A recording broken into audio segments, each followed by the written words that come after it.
Meron kaming customer dito mga boss, Yamaha Aerox. Yan, so bali ang issue nito, based dun sa history ng customer, sumabog yung makina.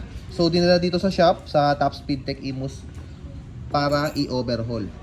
So ang gumagawa nito si Yuri, siya yung mekaniko na in charge dito para mag-assemble, para palitan yung mga dapat palitan. So i-interviewin natin yung mekaniko dito. Yan, so Yuri, ano yung mga pinalitan mo rito at mga ginawa mo rito sa Aerox na to? So yun boss, pinalitan natin dito unang-una yung crankshaft. Pero stock crankshaft lang yung pinagamit ni Bossing. Original na Yamaha. Ito yung pinagpalitan.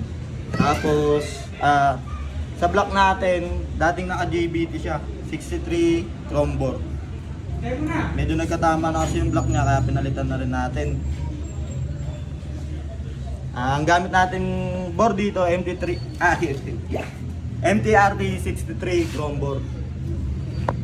Tapos sa head naman, 4S1M na big valve, 2023 na valve.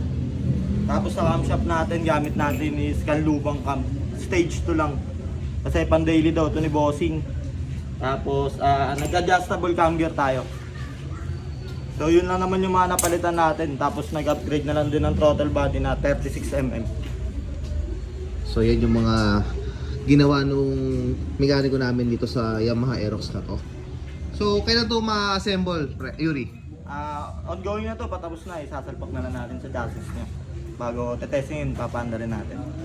So ito mga boss yung pinaka katawan niya, no? Yan. So bali i-assemble dito. So patapos naman na. So isasalpak na yung makina rito. Yan, pag naisalpak na, syempre tetestingin din niya ng mekaniko namin. So hindi niya to basta-basta paalisin nang hindi niya testing para maging sigurado tayo na walang maging problema pag nasa kamay na to ng customer namin. Kaya sa mga gusto pong magpa-overhaul dyan, available na po kami yan mga boss dito sa Top Speed Tech Imus. Ayan. At hindi lang dito sa Top Speed Tech Imus mga boss, available na rin po kami ng overhaul sa Top Speed Tech Bacoor. So may mga katanungan kayo, mag-PM lamang po kayo sa aming Facebook page, Top Speed Tech Main.